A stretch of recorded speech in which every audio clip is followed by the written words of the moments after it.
Chefs, and today we have guest chef Jeremiah Tower. Oh my God, it is an amazing honor, and I'm so excited to have you on the podcast. Thank you, Um, and thanks for inviting me. yeah, Doug got a little bit frozen there, but we'll unfreeze him in a second. You're There back we go. on live, Doug. How are you doing? Good. Doing well. Technical difficulties, always unexpected. All right, Doug, are you all good? All set. Can you hear me? Yep. If you want to Yep. go ahead and get the podcast Perfect. rolling. Yes. Hello, everybody. Welcome to another amazing episode of Late Night with Chefs. I'm sure, as Vlad has already said, our very excited chef here. We have Chef Jeremiah Tower on with us tonight. Have quite a few questions that we're going to ask him kind of about his career and, giving us some insight. Obviously, a very established chef, and really honored to have you on tonight, Chef. Thank you. It's an honor to be invited and be on your show, on the podcast. Thank you. So, guys, we have some questions, like I said, and then we will also be leaving it up to you all. If you wanted to ask some questions, type them in the comments and we'll keep track of them during the show, and we'll make sure to ask those at the end. So without further ado, we have the father of California cuisine, James Beard award-winning chef and Harvard graduate. Some of you may not know that. Again, Chef, thank you for being on the show with us tonight. I know our viewers are just as thrilled as me and Vlad are. And we're going to get rolling right into these questions. So, Chef, what was your first experience with elegance, and how did you evoke that throughout your career? My first experience with elegance was when I was about 6 or something. My mother's birthday party at the Australian Sydney branch of a famous Parisian restaurant, Prunier. And it was very dark. I was very young. It was very dark. So I would get through the main course, and then I was allowed to sleep on the table. 30 years later, I walked into that same restaurant, and the same owner, I couldn't believe he was still alive. After Wow. about an hour, I was having lunch by myself. An hour, he came out and said, "You look just like your father. Your last name is Tower, right?" And I thought, one of these days, I had my own restaurants at that point. And I thought, one of these days, I'll be that good. It was, to have that kind of attention to detail and memory about your guests. That was a great lesson for me. So I tried it at Stars, usually not as successfully as that. Talk about like living that, everyone says, well, every guest matters, every guest is important. But I mean, to recognize someone 30 years after the fact, that's Right. a great restaurateur. He told me he was very impressed with the fact that at 7 years old, I could read the French menu. Actually, I couldn't read French, but I recognized the words for all my favorite foods. So that's what impressed him. That I could order the menu in French. I mean, yeah, I definitely wasn't doing that at 7. I think I was, where's the chicken nuggets? And, maybe I might get the steamed broccoli if my mom made me. When she forced you to eat broccoli, yeah. Exactly. So, talking about that early life, do you feel you'd have the same appreciation for food if it had played a different role? Oh, absolutely not. I mean, I really fell in love with it all, traveling, great hotels and wonderful restaurants. My parents would take me, as long as, we were quiet and didn't run around the dining room. But we always went out with them to the best restaurants in town. And I remember one, for instance, there was one called the Mirabelle in London. And again, it was my mother's birthday party. And I looked across the room, and there was the Aga Khan, the grandfather of the present Aga Khan, who weighed about 250 pounds. He had just been weighed in diamonds, so they set him on a scale. He was in a chair on one side, and they were piling diamonds on the other. And he was eating out of a 2-pound can of beluga with Melba toast and drinking champagne. And I thought, oh my God, how wonderful. Wow, I can't, yeah. It's like a dream state. Well, yes, I kept saying to my parents, what's caviar? I recognized the Melba toast, but not the caviar, but I couldn't wait to try it because he was absolutely in heaven. He ate the whole 2 pounds. Holy cow. That is some decadence for sure. That will definitely draw you in. Oh, absolutely. couldn't wait to get my own 2-pound can of beluga. Right. Yeah, exactly. Where's the sign-up sheet? Really. So I know for myself and probably a lot of other creative minds out there, it's challenging sometimes, to live in a world that accepts this mediocrity. How does a creative person, with such high expectations cope with this reality? Well, mediocrity is just something that you can't let come into your day. And the most important thing is you don't believe your own press, the good press. All the press that we got from Stars and Chez Panisse and Santa Fe Bar and Grill and all of that, I would never look at the favorable press. I'd only take the unfavorable and then have a staff meeting, and analyze it and try and, make sure we never did that again. But, you just have to remember the Aga Khan eating 2 pounds of beluga caviar. That sets the Right. standard. You have to have benchmarks and you can't ever let them go. I think that's really important, especially as, young chefs, we come into contact with all these different, techniques and styles. And, obviously different chefs have different standards. And so it's hard to always remind yourself of, what's possible. And, if I push myself and, keep myself here, I too can, be sitting there eating beluga caviar, being weighed in diamonds. Because we should also be lucky to have that kind of money. Exactly. But the point is, it's the ingredients, the best chicken is still the best chicken. I mean, when you've had a poulet de Bresse stuffed with black truffles and put on a Weber grill and a spit, then you've had the best chicken in the world, or the best smoked salmon. It's about the ingredients. So as long as you remember those benchmarks and insist on refusing to use anything, to eat anything, to cook with anything that isn't the best, then mediocrity is out the window. I really do like that. I think there's been a big push, in the last 5 years to ingredient focus, but I think still now to this day, there's still so much more we could be doing. And you're really right. You could be the best chef in the world, but if you're using a shitty carrot, it's going to be a shitty carrot. Right. No matter what you do. Right. So, going a little bit back to your childhood and, growing up, you had this elegance, from 6 years old.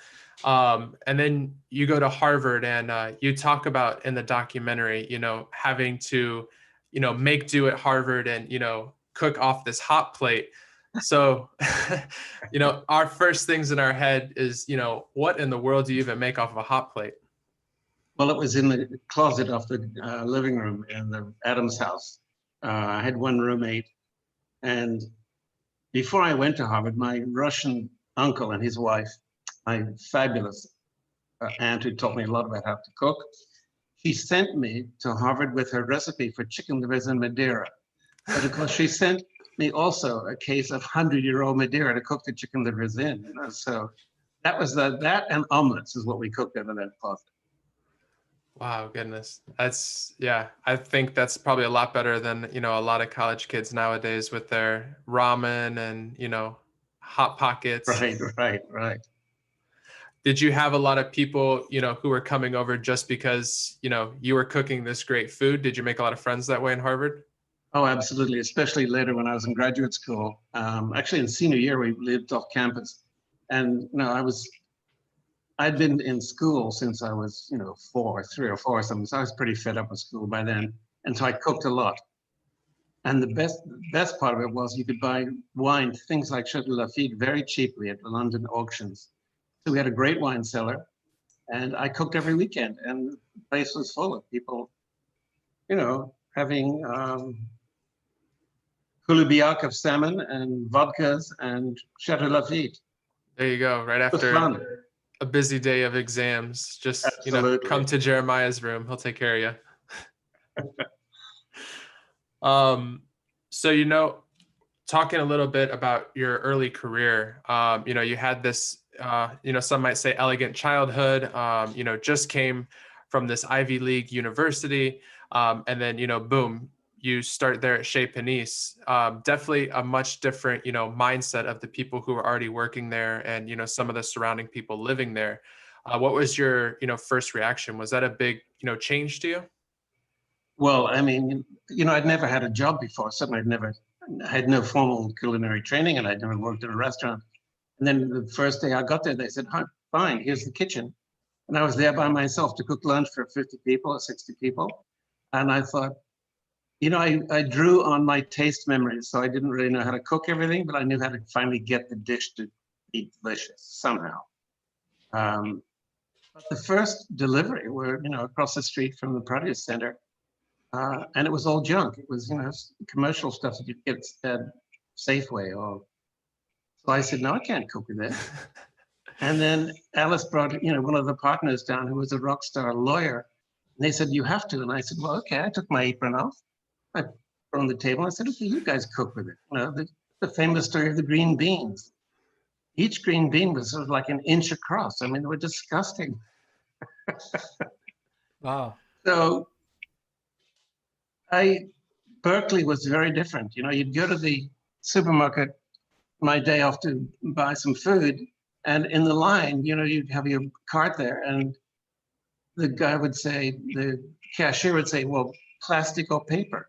I would say paper because it takes 20 years to grow a tree, and it takes 2 billion to make the plastic. So, and then everybody in line would have a comment, oh, you can't.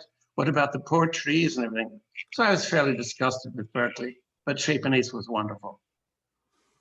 That's awesome. It's definitely, like you said, going back to that, quality of ingredients matters. That's what it really is all about, and still is all about.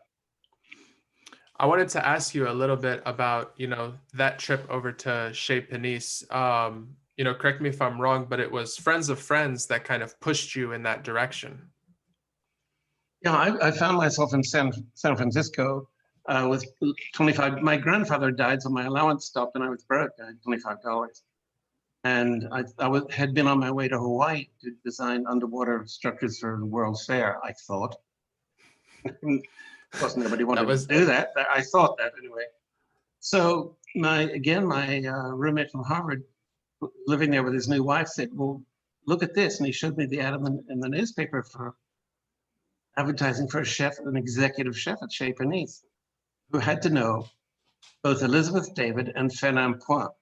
And I thought, well, that's weird because I knew Elizabeth David, the great Englishwoman, amazing writer and the woman who made everyone fall in love with the south of France.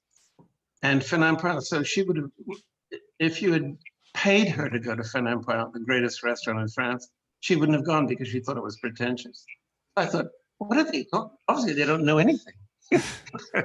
I don't know anything other, but I know those two names and I know what they're about. And by the way, everybody, if you haven't read Elizabeth David or Fernand Point, you should. They're absolutely most riveting, inspiring books. I'll have to put those on my list and check them out. Yeah, Keller's favorite chef is the Fernand Point. The book is called Ma Gastronomie. It's amazing. And there's a chicken in my readings. There's a chicken in there for the recipe for the aga khan. It's a chicken stuffed with black truffles and served with a creamed crayfish sauce. Wow, that sounds delicious. They really knew how to, put on a show back in the day. And oh, absolutely. And this was the chef who drank 3 magnum of champagne a day. The first one, 11 o'clock in the morning when he was being shaved in the garden. The second one was after lunch, and that's when the young, unknown, 16-year-old Paul Bocuse was in the kitchen. He would open the champagne and steal the champagne, half of the magnum. And then the third magnum was in the evening, throughout the course of the evening. Now that's living. My God. Yeah. Yes, definitely. And we complain about our late nights. I couldn't even imagine how late their nights were. Oh, and also, I mean, you're full of champagne. I don't think they felt any pain at all. Yeah, exactly. So, talking a little bit about your beginning at Chez Panisse and how we talked about, that difference in culture. As chefs, we sometimes struggle to, teach new recipes and techniques, under all these different working environments in the kitchen, you know, be it stress, you know, sadness, you know, anger, whatever we have going on. You know, what is your advice when having to teach in these different environments? Well, I can give you an example. I mean, you know, the menu at Chez Panisse was different every day. Uh, Lunch I made up when I walked in the morning. Dinner I've done a week before, the dinner menus. But at Stars, we did, you know, an average of what, 285 lunches and 400 or 500 dinners. And the menu is different every lunch and every day, made up from the market, from whatever ingredients are available. So when I was teaching a dish, I mean, you had to teach the staff a new dish every night, you know. So the best example I can say is it was Dominique Crenn. She came in looking for a job. And I said, I had a feeling about her. So I said, look, you're on this Saute 1 station tonight, and we're doing this dish. I said, how would you do it? And I said, I'll tell you what, I'll do it, then you do it. You do your version of it. So we did it again. And she, you know, never left that station. She was cooking. So I would talk when they came in. I'd say, this is what I want to do. What do you want to do? This is what I want to do. Let's cook it together. You know, and the good ones, because I think a great cook, if somebody who has a great attitude, they can tell you what they can do and what they've done. But if they don't have a right attitude, if they're not hungry for doing new things and learning, then there's not much point. But if they have that, all you have to do is cook it together once or twice, and they've got it. There you go. Right. I know. You have to stand there and cook it with them. Yeah, I know that's, you know, when I was coming up in the culinary world and still am coming up, you definitely have those chefs that will be right beside you and, you know, show you how they want it done. And then you have those chefs that'll be at the pass at Expo yelling at you how they want it done. Right. Pretty useless, that part. It definitely doesn't help the other stresses of the environment when you're also being yelled at the same time. But Right. some people will call that tough love. But it's only love if they've shown you how to cook. Exactly. Yeah, I mean, I've had different experiences, but in general, they've been all great. But I'm really interested in, so like going into Chez Panisse and kind of starting off, how did you, you know, pick up the skills, and who were your kind of mentors or people that you looked out and got inspired from? Well, you know, when I was in graduate school at Harvard, we lived off campus, and one of the things I did is cooked from the very beginning of Julia Child's Mastering the Art of French Cooking to the end. You know, and I'm a terrible baker, but even then I had, you know, cooked genoise and stuff like that. So I learned mistakes, and I've been cooking all my life. So I just, you know, got in there and did it. Mm-hmm. And when there's no choice except to do it, then that's what you do.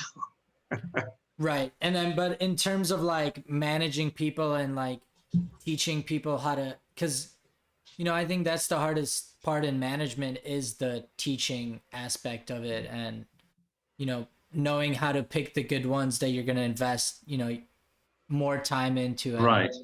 kind of Again, scout them. It's attitude. It's got attitude. I mean, some of the best cooks I've had were people who, when a cook didn't show up, I'd grab the dishwasher and say, here, this is how you do it. You know, once at Chez Panisse, the dishwasher came in, he was 17 or 18 or something. And one of the cooks didn't show up. And I said, well, here's this dish. This is how you do it. I'm thinking, oh my God, I used to cook 2 dishes, but I don't think I could have cooked 3 very well. So I thought, you've got to do this.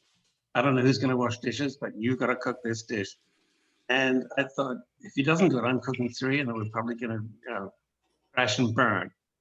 So he cooked it, and I tasted it was about 85%. I thought, oh my God. I turned him and said, you're never washing another dish. You now work on the line. Yeah. Instant promotion. He had the attitude, you know, he was paying attention. He saw, you know, a great future other than washing dishes. Exactly. But we can't glorify Chez Panisse too much in the very beginning, because, you know, I cooked lunch by myself. I did all the shopping in the morning, cooked lunch. And then at 2 o'clock, the famous Willie Bishop came in who was, a rock and roll beatnik, drug addict, cocaine snorting, English mint sucking, menthol cigarette smoking sous chef. He couldn't taste anything, but I'd show him how to cook something and he could do it. There's also a drummer, so he could make a duxelle out of 20 pounds of mushrooms in about 3 minutes. Oh, goodness. Cross utilization of skills. 2 Chinese cleavers running around the table, boom, boom, boom, boom, boom, like that. It was amazing to watch. So kind of getting on that subject, how was the restaurant scene, in like during the time that you were starting off at Japanese? Well, because I used to go around, do all the shopping in the morning myself. So I saw in all the place that sold veal or beef or the fish, the names of the other famous restaurants like Bernie's and L'Etoile, which were all very fancy restaurants, and it was all in the freezer. So I didn't want to use any frozen food because it's very difficult to cook. Much easier to cook brilliant fresh ingredients. So in those days, to be a famous restaurant, to be a great restaurant, to be well known, you had to have certain ingredients. You had to have foie gras, even if it was this disgusting paste in a little can. You had to have Doversol, even if it had been frozen for 4 months. Fortunately, we couldn't afford any of those things, and I didn't want to use them anyway. But that's why Japanese had such an impact, because no one had seen that kind of cooking before. It was inspired by whatever was in the market in the morning. And that's what got James Beard's attention. And he wrote in the newspaper saying, his favorite new restaurant in America. And everyone said, in Berkeley? Japanese, we ever heard of that? But after James Beard wrote about it, everyone had heard. And That's kind of awesome. in your area, what were, some of the, did you have a lot of chef friends that were near in those, in that community or in California in general, that you guys kind of had a community together that? Oh, absolutely not. You're looking at that time. We're talking, 72, 73. You're looking at it through your eyes of now. Let me tell you that absolutely everything that is in a Whole Foods market did not exist in California at that time. There were no fresh herbs. To get decent olive oil, you had to go to one place down in the depths of Oakland, a Spanish deli, The fish, I used to go to Chinatown. Fresh ducks, I could get only through Chinatown.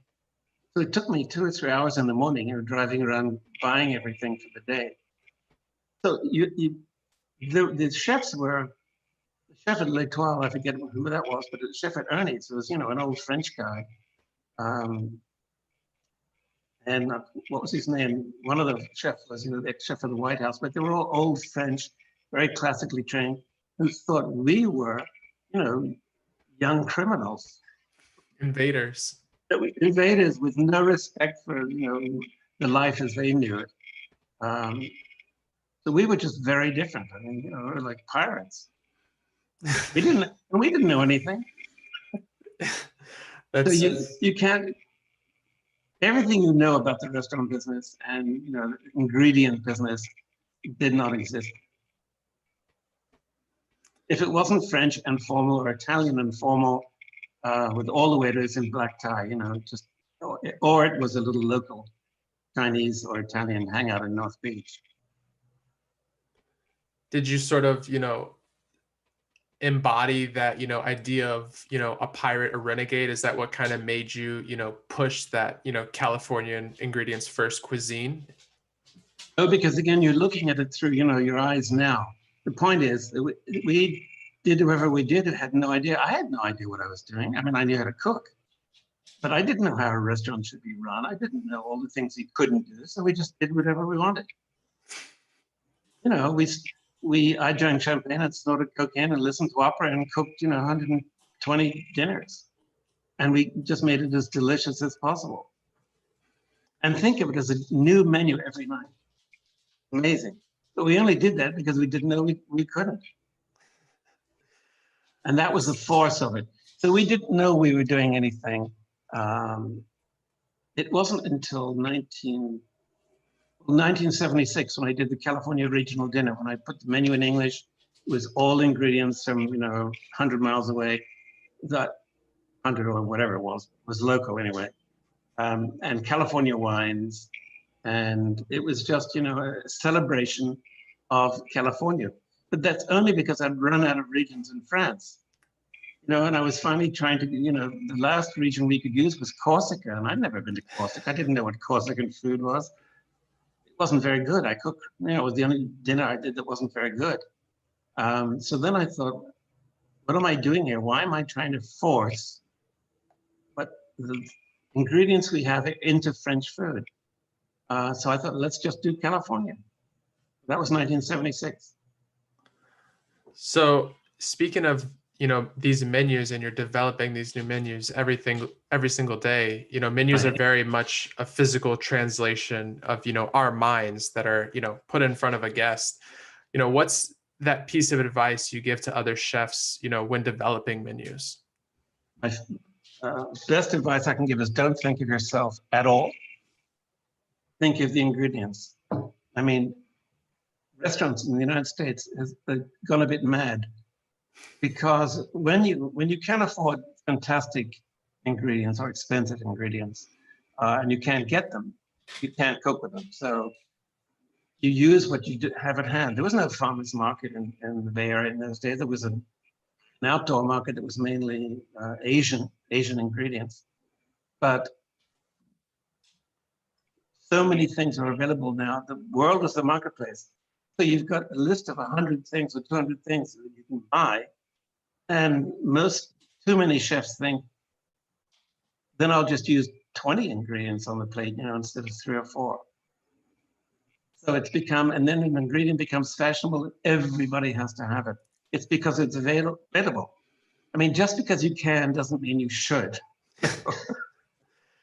I feel that way with like alfalfa sprouts in like the 2006, 2008, like everybody was using them and then they just died. Yeah. And now it's microgreens on top of everything, half of which tastes disgusting. And I say to people, have you tasted that? They're so excited about it. It's a new microgreen. And it tastes like soap. I said, put that in your mouth. You're asking people to buy that? Exactly. I'm definitely guilty of microgreens on top of every dish. But do you taste them catering. first? Mostly for catering, though. Well, they're very tempting because they look kind of sexy and nice, and it's easy.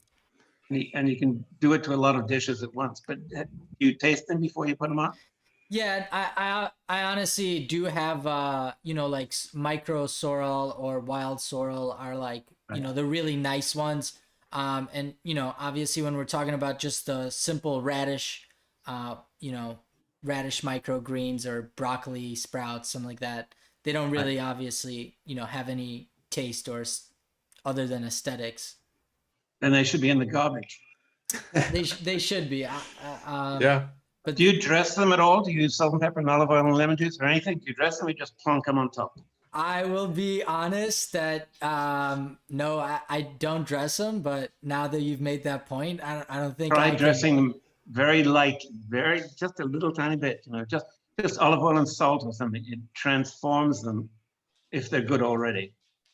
Right now, I don't think I can ever not dress my microgreens from this point on moving I'll forward. say the Late Night with Chef family is going to hold you to that, Vlad.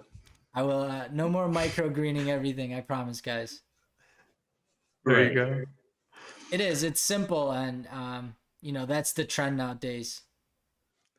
Yes, well, except it's not really simple. I mean, there are so many ingredients on the plate. Simplicity is, Barcelona, a great fish restaurant, when there are 4 ingredients on the plate. Per piece of fish that was caught that morning, an essence of prawns or lobster or something, olive oil, and microgreens, of course. But when simplicity is just a few ingredients, and it shouldn't be a great dish. It's not the chef saying, "Oh, look at me, look at me, look at me." It's really saying, "Look how the most wonderful ingredients I've found, and I will present them to you as simply as possible." Well, simplicity also means truffles and all kinds of things. You know. Which, right. I mean, I'm- the height of simplicity is truffle scrambled eggs. There you go. yeah. You know, and then a lot of chefs have taken, you know, the high ingredient and then like, you know, caviar and chicken or caviar and potato chips and stuff like that, and kind of taken, you know, a super upscale ingredient and Right. a really not upscale ingredient and kind of paired them together. Those one you mentioned was delicious. Potato chips with caviar is delicious, especially if you have a little buffalo grass vodka to go with it. There you go. That sounds like a great snack. I've personally had a pleasure of doing that to a good. couple cans of caviar. You know, I have that Russian blood in me, so that's something that, you know, we grew up around, you know, all the holiday tables. And then when I got in the restaurant scene, I was always on the pasta station or saute station. So I always had the pleasure of shaving a lot of truffles. So those two ingredients are, you know, you know, I love cooking with them, and I appreciate the thought that, you know, you should be. I'm definitely guilty of, you know, look at me, I cooked this foie gras or shaving truffles on your plate, and I should definitely pay more attention to what's on the plate versus that. But I'm guilty for loving a good story and like getting, you know, from the farm and who's this farmer and how did it get here and what routes did it take, and that entire journey of how this, you know, one amazing product that was found by a dog or a pig got to your plate. Right. So speaking a little bit about, you know, that farm, you talked a little bit about, you know, the development process in, you know, the mid 70s, 80s, doing this, you know, farm to table concept that you guys were pushing, you know, years before anybody else had thought about it. How did that look, you know, building rapport with, you know, these farmers had probably not been, you know, introduced to another chef or asked to, you know, purchase their products for restaurant use. How is that process sort of pioneering that? Well, you know, I mean, you're right. The farmers had never seen a chef. Right. Never. I mean, people didn't want to see chefs in those days. You know? So one day at Sheep and Eats, I mean, very early on, there was a knock on the back door, and in walks a guy holding a salmon, a great big salmon that was an hour or two out of the water. He was a boat boy, and they were allowed to fish on the way back in. So he brought them to me, and I said, okay, I'll take it. I just changed the menu for the next day, you know, or that night. I said, anything you catch out of the bay, anything, bring it to me and I will buy it from you. And then the next few days later, this sort of bearded mountain man hippie came in holding a box of mushrooms. He said he'd picked them in the Berkeley Hills.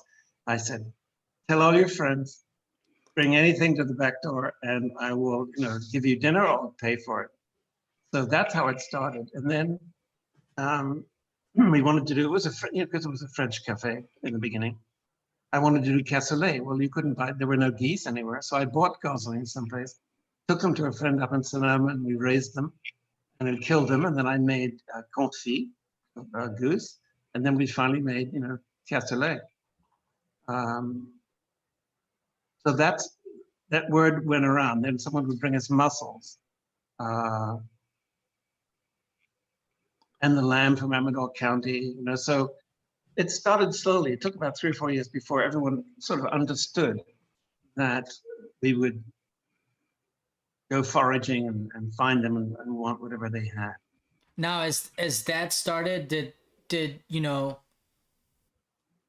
Did it spread from, you know, where you were at to other restaurants, and now these foragers were coming, you know, not only to your back door, and then that kind of grew and, you know, build a even bigger community?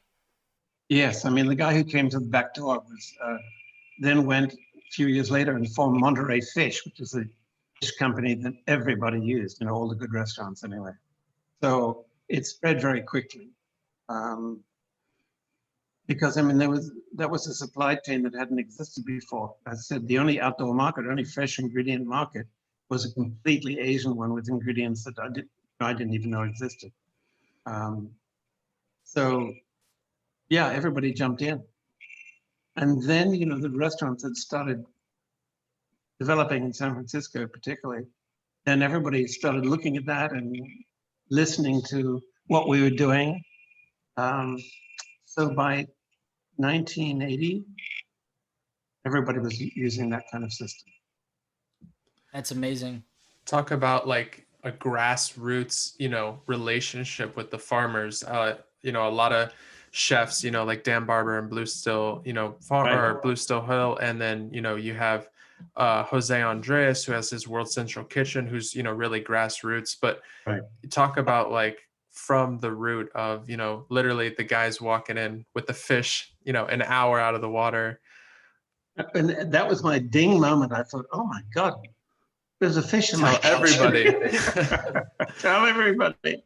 This is great, And I love the hustle, because I mean, you have to, talk to all these purveyors and people that, and get them interested and kind of sell them, what your, standards are and what you're looking for, and kind of, teach your vendors and purveyors what you want and what they should look for and bring to your establishment, which is amazing.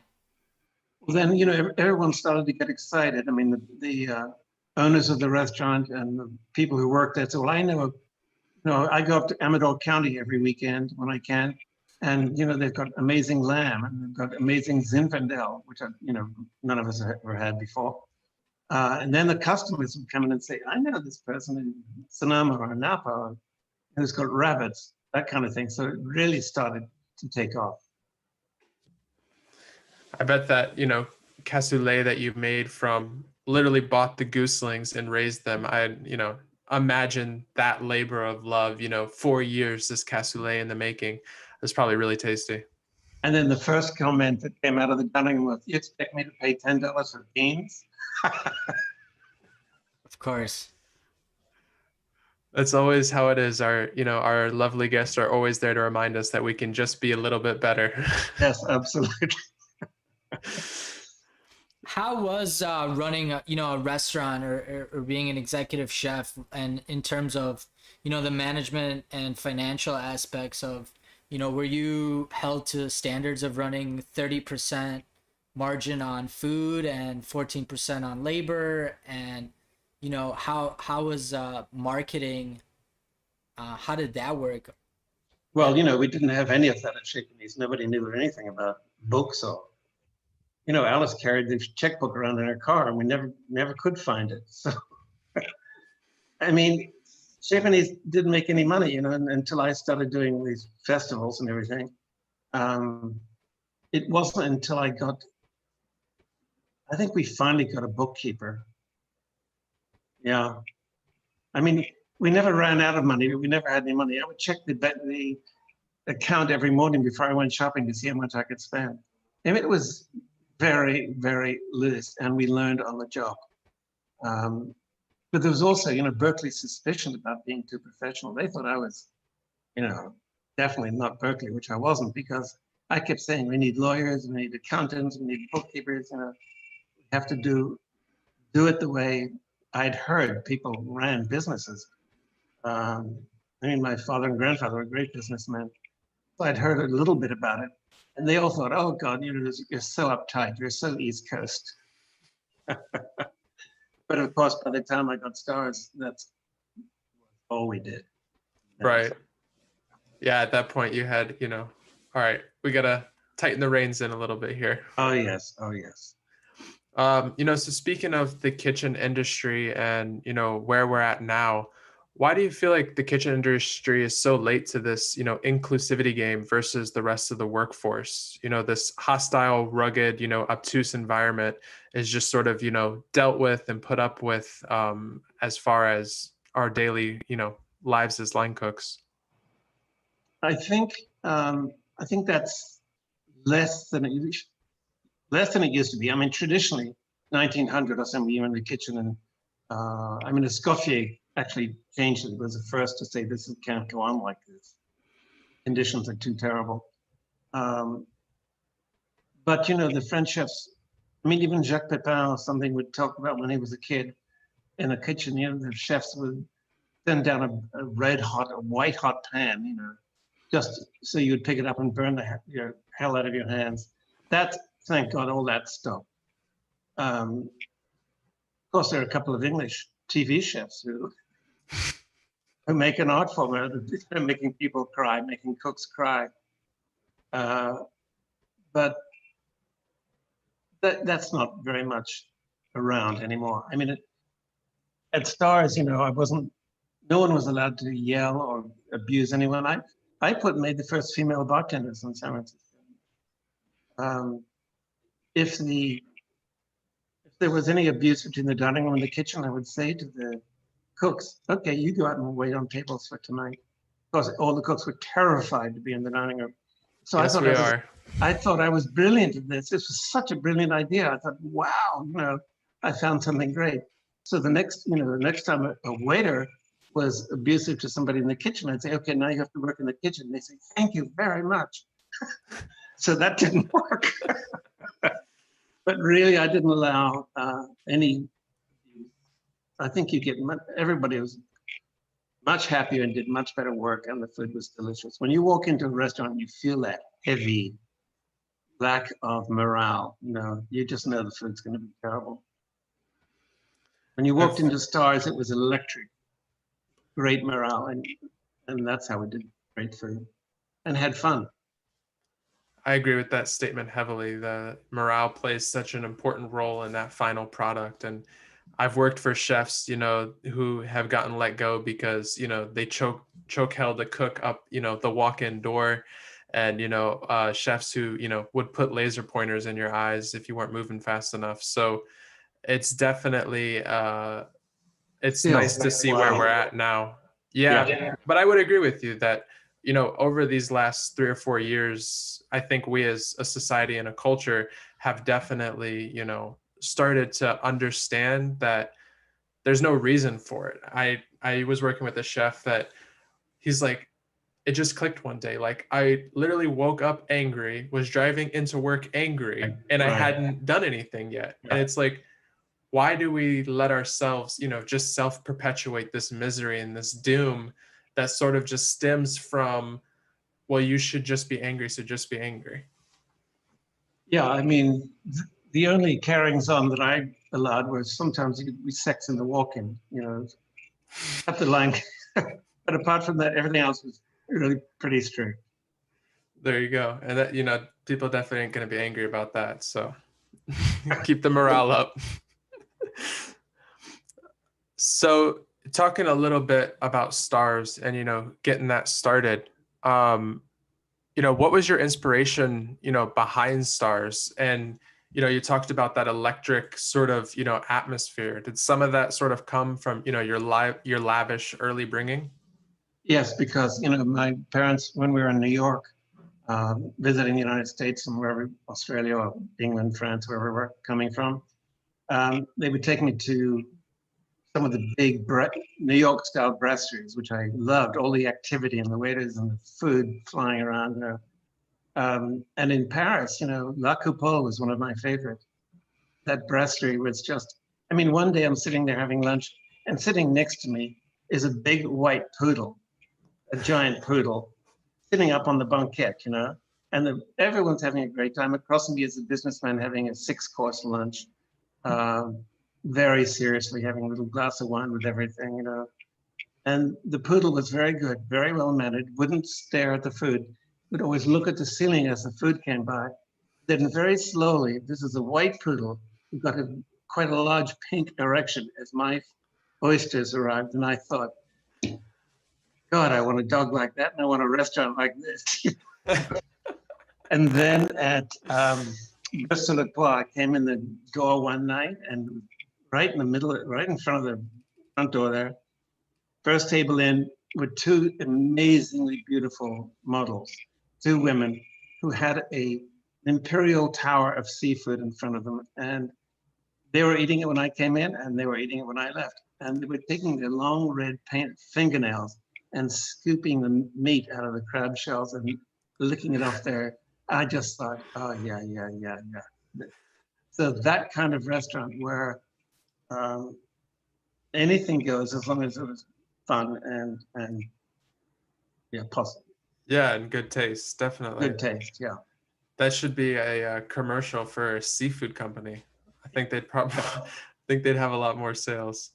I mean, it stars. You can, on one night you could have Danielle Steele, and the night opening of the opera, she'd be sitting at her table, in a $200,000 Dior dress, and $4 million of diamonds on 2 graph diamonds, one on each hand, and salad with no dressing because of the dress, no red wine anywhere near the table, and behind her, next to her, the 2 couples, young couples, sort of like a prom night, who'd come in a month before and said, we want to come to dinner on that night. And, they were 17 years old, so I poured them champagne so they wouldn't get arrested. And, Danielle spent probably, $20 on her salad, and those guys spent all the money they had.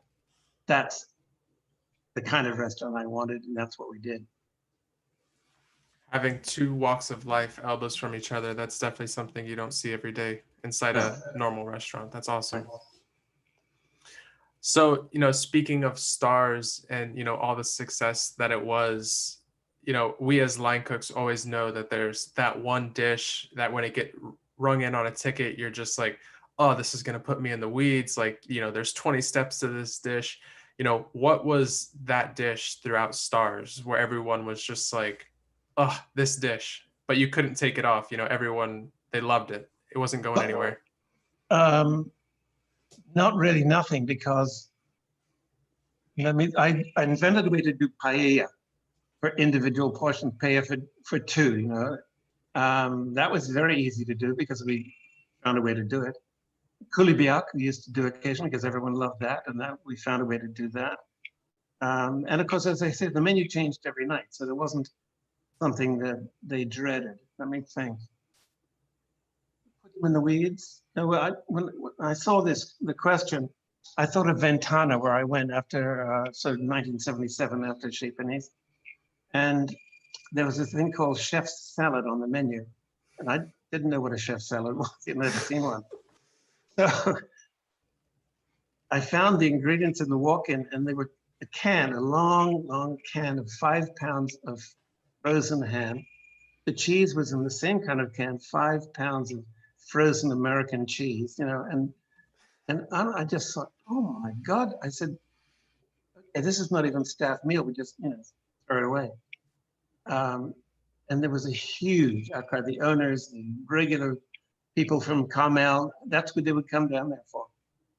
It's a chef That was salad. a Chef salad. chef salad. So I thought, okay, I'll make it with real ingredients. They hid it. So I just took it off the menu. Nearly got fired. Wow.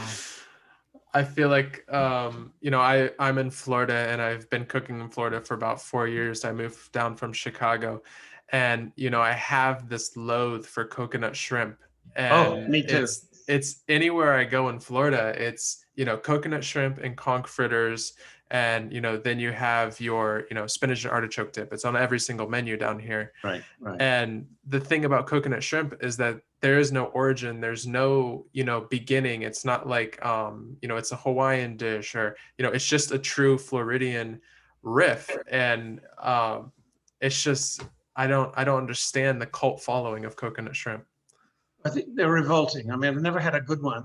Once a year, if I try and think, well, maybe I don't understand it, so therefore I keep trying them to see am I really missing something here? I mean, it's just a concept that you can't do well. Definitely. I mean, you think of coconut and shrimp, you think, okay, I'll go to Thailand and have a curry with fresh coconut milk and green coconut pulp, in it with beautiful prawns. Okay, fine, but desiccated coconut? No, Yes. it tastes like soap. And usually there's too much breading and the sweet chili sauce, and doesn't really make any sense with the rest of the menu items as well. No. Yeah, and don't forget the mango chutney. Oh yeah. Now, in the times that you were at Stars, did you have a lot of clients that came in and ordered off menu, or did you have a secret menu that only your everyday people would come in? Well, we had two private dining rooms, and that's where we would do whatever they wanted, you know. But one night, I'm looking at the, table 25, which is our VIP table in the corner, very obvious to everybody in the dining room. And I saw some trouble going on with the waiter, and we had cooked. I think it was, I haven't seen what went to the table, but I could see the waiter having a problem. And then the dining room manager, whatever, and he had a problem, and they came to me and said, there's Italian guys, and we cooked fettuccine with fresh tomatoes, and they want pasta with tomato sauce. I said, well, the only thing we have is fettuccine, and you shouldn't put fresh tomatoes on fettuccine anyway. It's the wrong kind of pasta. I went over to the table, and it was Ernest and Giulio Gallo, and they were upset. The waiter hadn't figured it out. The dining room manager hadn't figured it out. And I said, oh, you want pasta with tomato sauce? They said, yes. So I went and I said, I'll cook it myself. I got some fettuccine, I poured ketchup all over it and took it to the table, and they adored it. And I said, but it's only available this night. Please don't order this one again. One night special only. Buttered One night ketchup special. noodles. And of course, it. the staff were horrified. This is Stars. This is Stars. You can't serve that. I said, yeah, this is Stars, and it's mine, and we're all serving it. Thank you. Now make it and give it to the man. Give it to the next gentleman. He's Right. hungry. I took it over myself because waiter would have been too disgusted to serve it. There you go. He adored it. So, speaking on the end of Stars, Stars closes in 1999, and then, you take a little bit of an absent break, in the culinary workforce, opening Tavern in 2014, a lot of our, heroes and the people we look up to, the industry vets, are talking about, this new generation of cooks, not having that same level of grit and commitment, to the art of the industry. Do you see that as well? Did you see that as well? A little bit of, that gap in commitment? Yes, completely at Tavern on the Green. First of all, I didn't close Stars in 1999. I sold it in 1998 to an Asian group. Paid me a lot of money for it. Thank you. And then they ran it for a year, and then they sold it to the chef who ran it for a year. So I think it closed in 2000.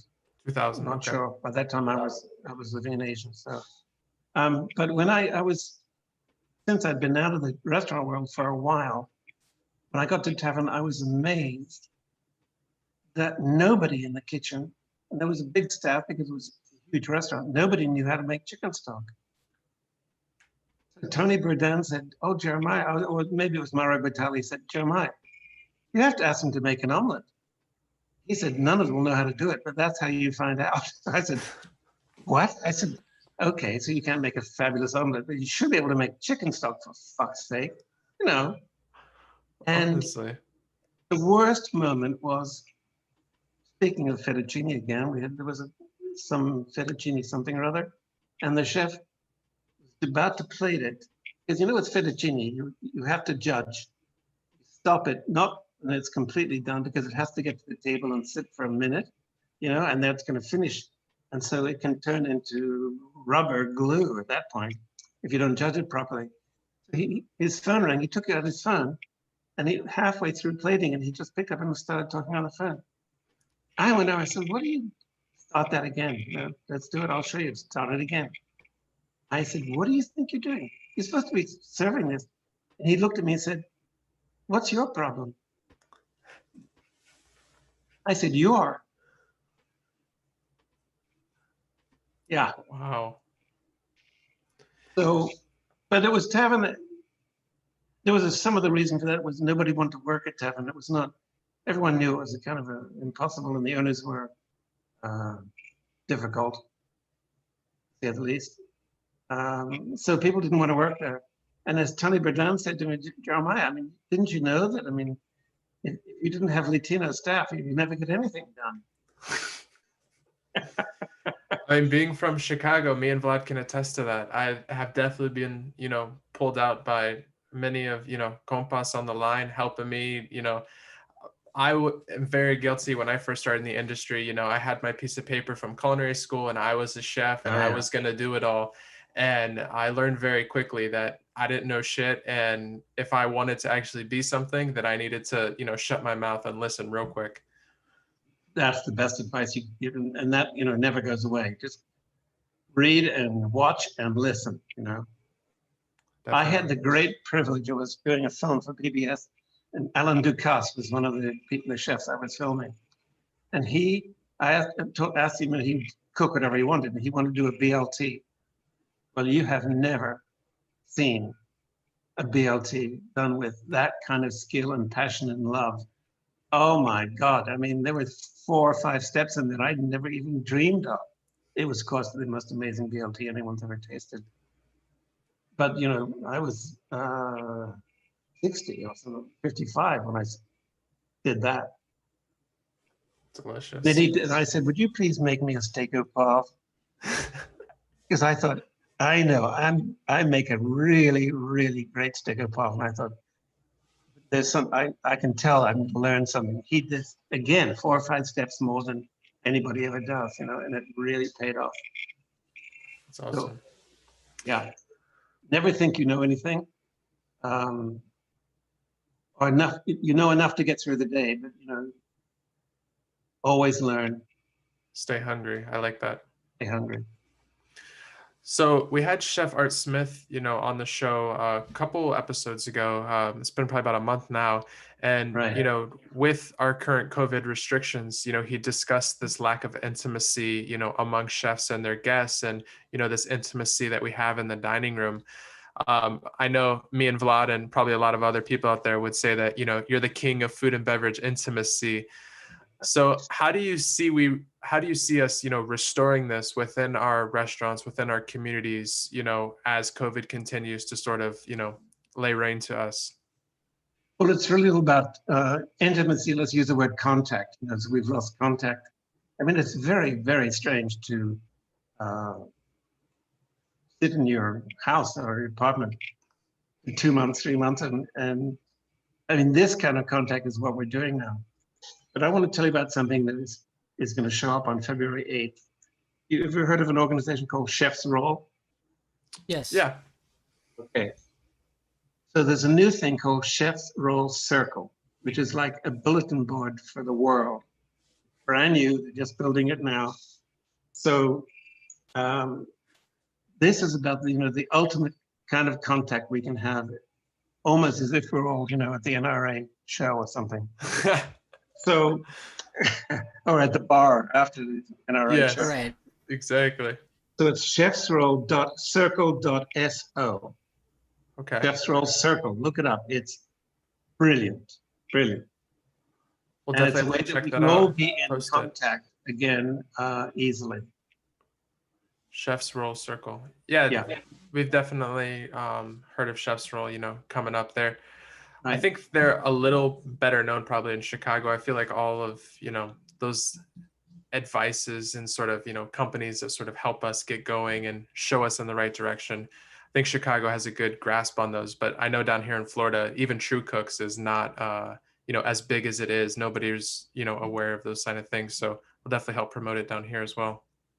But I think, all of you listening should look at that Chef's Roll Circle. It's brand new. As I said, it debuts February 8th. But it's Chef's Roll has gone from these great things, events, and I think this is worldwide, will be worldwide. I think it's absolutely brilliant. And it's contact, way for all of us to stay in contact. Yeah. We need more And contact. that's really important right now. Right. It is. So talking about, our careers and sort of, taking chances. I know in, the documentary, The Last Magnificent, you talk about this idea of, reaching for the crown, but knowing the guillotine is always in sight. So how would you, describe that symbolic guillotine for other chefs? And, how do we try and always, grasp for that next thing? You have to be completely unafraid of making mistakes. And when you do make a mistake, be creative and make it look like you intended it to do it. Uh, I always say to my staff, you choose your compromises because they're going to occur anyway. So make sure you're in control of them when they happen. So you choose your compromises, rehearse them, so whatever's going to happen, you're ready to adapt.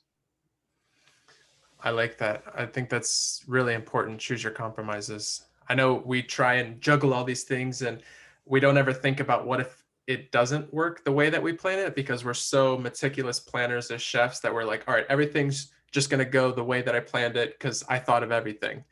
Right. And it's Right. important to, yeah, definitely. So you're heading off for a big catering event, like say the Napa Valley Wine Auction or the 100th anniversary of Beaulieu Vineyards, and Stars is catering it, and it's for 500 people that night for dinner in the vineyard, and we have 2 trucks to go, one refrigerated, one normal, and I'm standing at the back door of Stars. We're loading the trucks, and I say to my chef, "Is everything? Did you check everything?" "Oh yes." Final last words. After that, I did it, because if I'd forgotten something, then I can get angry at myself. But it always goes wrong. So you think of what happens if there's no ice? What happens if the refrigerator on the site breaks down?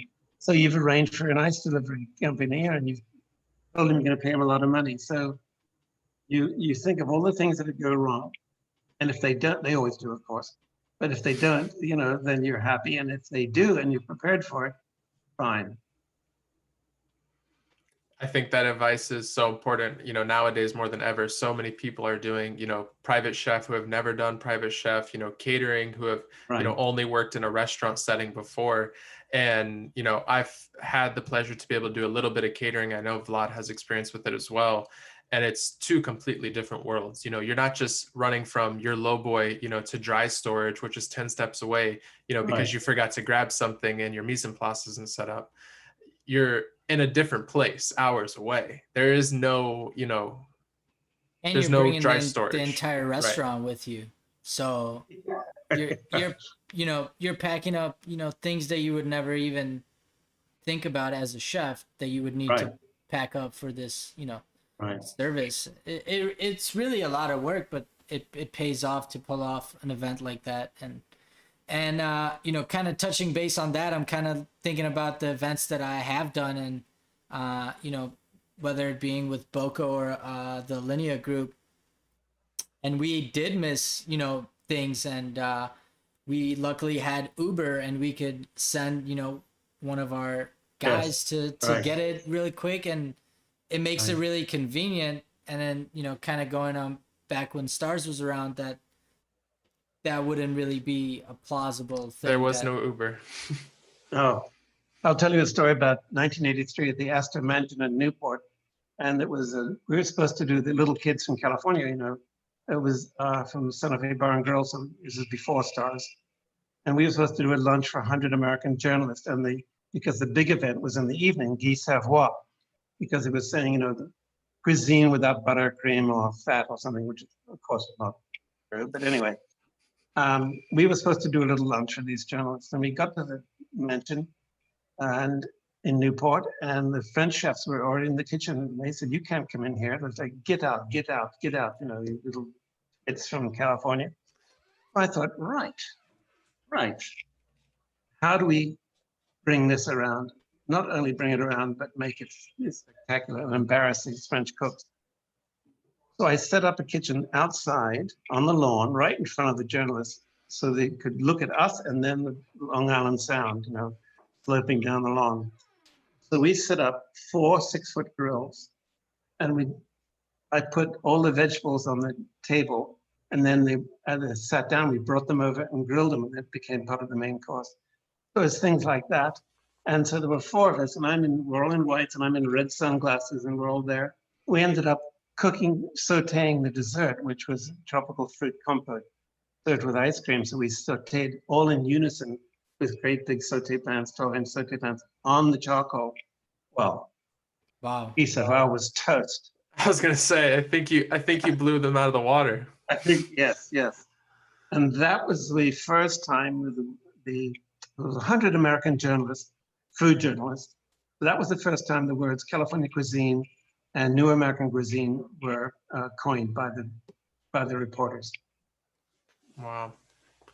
To be in that moment, to be able to watch, these 6-foot grills and all these people in unison, is probably very much like a ballet, and it was right there in front of their eyes. Oh yeah, yeah. And I had my magnum of champagne that I was drinking. There you go. They just loved it. They loved it. The first or third one of the night. Oh, I can only manage one. In those days, I could manage one a day. So kind of, asking you, where do you draw, like, where does the creativity start to do something like that? And how do you pick that angle, and how do you pick out, the best idea, right? Whenever we're doing events, me as a chef, and we were talking this on an earlier podcast, like, I'll try to overachieve and do like a butter sauce with, let's say foam in it or something like that. And then, people don't really appreciate it to the value of, like, as much as, let's say, if I served that butter sauce to Doug, who Right. understands, how much effort went into trying to do that. So how do you find that, like, balance of, people still appreciating it but not going over the top? Or do you kind of not put out any expectations on what, your guest is going to perceive? Well, I think we have to have the expectations because that's part of the fun. I mean, we have to love what we're doing. But, you have to think less of yourself and more of the client. So it depends on the event. If I'm doing the food and wine event at Pebble Beach, festival, and it's a lunch for 100 people, I, ask the organizers, who are the guests? Give me a guest list. Tell me who they are. Are they from Pebble Beach? Are they from all over the United States or whatever? And so then I do the menu. I'm trying to please them, and if they're happy, then that's my pleasure. I So like that. when a chef is saying, "Oh, I'm determined to, cook this, whether it's appropriate or not," it's like the difference between chefs think, here's my menu. You have to find wines that will match that. I said, no, it's the other way around. Taste the wines and then do the menu. Because what's in the bottle is in the bottle. What's in the marketplace is, hundreds of things that you can make food with. Right. And then that comes obviously with experience of, knowing all the different things that you can play with, and kind of like an artist Right. having different colors. Right. You're able to use them to your, whatever you need. Absolutely. Well, Chef, we have, one more question for you before we go. We just wanted to appreciate you having on and, giving us the time. It's been excellent to be able to pick your brain and kind of, giving us a world of knowledge and all of our viewers. I know a lot of people are really grateful to be able to hear your perspective on a lot of these things. Well, thank you. It's been fun talking to both of you. Thank you. Really, So, great questions, by the way. oh, thank you. Thank you very much. We try. Doug picked the preparation, and I'll have to give it credit where credit's due. So, I always think about, all these documentaries and these docuseries that we have coming out. There's, hundreds of different documentaries. And luckily, we as chefs are sort of getting our time in the limelight, so to speak, with, Chef's Table, and you have Chef Barbecue and, Chef and all Right. these different series. What is life like after the documentary? Do you feel that, your representation of yourself has been changed? What is that like, living with a documentary made about yourself? Seen the documentary 35 times, so it's difficult for me to think about it again. But the power of TV is amazing. The first time I was on David Letterman, driving around San Francisco, people at a stoplight, people come up and bang on the window, put the window down, put the window down. And I'm like, because they own you. Once they've seen you on TV, they own you. I mean, it was just astonished. I would be in a plane going to New York, and people would come up and line up, 5 or 6 people, and want your autograph. And I'd say, whoa, calm down. Right. 3 weeks ago, you didn't even know who I was. I would have Yeah, just been some exactly. guy walking around. Right. And now you own me because you've seen me on TV. With the documentary, you know, the premiere was at the Tribeca Film Festival, and I'm sitting next to Lydia Tenalia, who's the director, and who, I mean, Tony Bourdain read California Ditch, my memoir, said we should make a film out of it to Lydia. And he gave it to Lydia to read, and she said, "Oh, he seems like a complete prick. We're not going to make a film about him." Anyway, we did make it. And she's absolutely wonderful. We're great friends. But I said, we're sitting at the back of the theater because if they hate it, we have to get out of here real fast, you know. And for the first several minutes in the film, there was dead silence in this biggest theater they have in Tribeca Film Festival. This place was packed, standing room only, and not a peep, because the film is a little bit strange in the beginning. And I said, Lydia, we have to get out of here. They hate this. Gotta go. Get out. And the woman behind me heard it and started to laugh, and then the whole place erupted, you know, and it got a 10-minute standing ovation at the end. And I just thought, oh, thank God. But it has changed. I thought, you know, fame. I mean, Time magazine in the 80s or late 80s said I'd received more publicity than Meryl Streep, which is absolutely not true. But what they were making the point is, how could a chef be as famous as this guy, you know? And it comes with a big price, as with Tony Bourdain, a big price indeed. But I just thought it meant that people would, you know, knock on your door when you're at a traffic light. But the film, the documentary, Last Magnificent, I was on a dive boat in Cozumel, and the deckhand, the lowest rung of the ladder on that boat, came to me and in Spanish said, "I love your documentary." I was like, what? Wow. So it's a different kind of result I've gotten from it, and from all walks of life, all levels of society and wealth and experience. And I'm not sure why. No, I mean, they did a great job with it. But that thing of, you know, the lonely chef at the end, I mean, it was all very fine. A lot of it was not really who I am. But the response from all kinds of people, as I say, from the deckhand of the dive boat in Cozumel to, you know, CBS in the morning. I mean, it's been amazing. Well, you know, Mr. Bourdain is definitely a very, very smart man to, you know, make it into a documentary. And like you said, just an incredible person. I know he's inspired hundreds of, you know, thousands of millions of people. And I'm definitely happy that he chose to, you know, turn it into a documentary, because it is a very inspiring story for a lot of us out there who are struggling to sort of, you know, find our way. Well, I said, you know, when Lydia first met me, she said, "I'll give you an hour interview. We'll film it. We'll send it to CNN, see if they want to do the film." I said, "I just have two things that I insist upon. One, we take the high road with Alice Waters. And two, that I have absolutely nothing to do with the content other than answering your questions and everything, or how it ends up, you know." Because the first time I ever saw it was at the premiere. I'd never seen the footage of it at all. And she said, "Well, that's funny, because that's what we were going to ask of you, you know."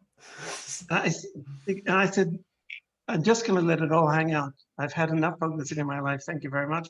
I don't want this to be publicity.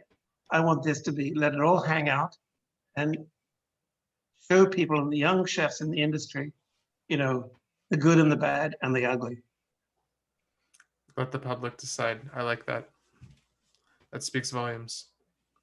Right. No, it was definitely an amazing, and it definitely inspired and fueled my fire, and you know, to search out and forge and you know, scout what do I have, you know, local, and kind of look, and it gave me a different perspective on, you know, okay, I can, you know, that it inspired me to have kind of that rock star mentality, but bring it in the kitchen, and kind of do it with class and elegance, Right. but also educate, you know, the people that you feed. And Right. I'm all about, I think we need more of that, the showmanship, and doing stuff table side, and the show, because it is part of the food, and anybody can really cook a steak, but it's the way you sell it and present it that really makes the biggest difference, especially if you already have the knowledge of sourcing it from the right spot. Sure. Sure. And that's the celebration of the ingredients. It's about ingredients. It starts with that and ends with that, I believe. I love I that. mean, Well, Chef, before we let you go, we do have something that we're trying to get to the bottom of. We've been asking our previous guest chefs, and we are interested to hear maybe your explanation on the question that seems to boggle all of our minds. But throughout this season, we're trying to figure out why 86. I never heard that term until I got to Stars, and the chef said we need an 86 list. That's what you're talking about, right? Yes. Yeah. And I thought, I was the chef, the owner, the boss, everything, and I thought, don't look like you don't know what that is, because you have no clue. I said, absolutely. Absolutely, we need an 86 list. What are we putting Yes. on it? So they put, one of the cooks made it up and put it on the clipboard and hung it right there. And I thought, okay. But, I'll tell you how the evolution of that Sunday evenings, we run out of food. And I hate that when the waiter, you say, I'd like this bottle of wine. No, we don't have it. I have that one. No, we don't have that one either. Or the food backwards and forwards. That's very badly done. So I would make two menus Sunday night. So one that had, 30 portions of something on it, and the other one, next one had a different dish, but 30 portions. Because if it had been really busy on Friday and Saturday, you were in that situation. So the 86 list came down to it. And the last 2 or 3 orders of the thing that was going to run out, I'd give to one waiter. And the 86 list was right in front of me.